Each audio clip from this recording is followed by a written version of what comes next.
tay cài cản trước, tay cài ba đợt sốc trước. Cái này dành cho Suzuki APV, Suzuki Calibro bản 2016. Cái này có hàng chính hãng, mã sản phẩm.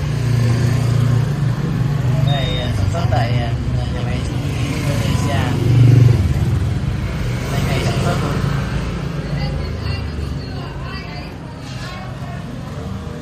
Cái này có hàng chính hãng nhé.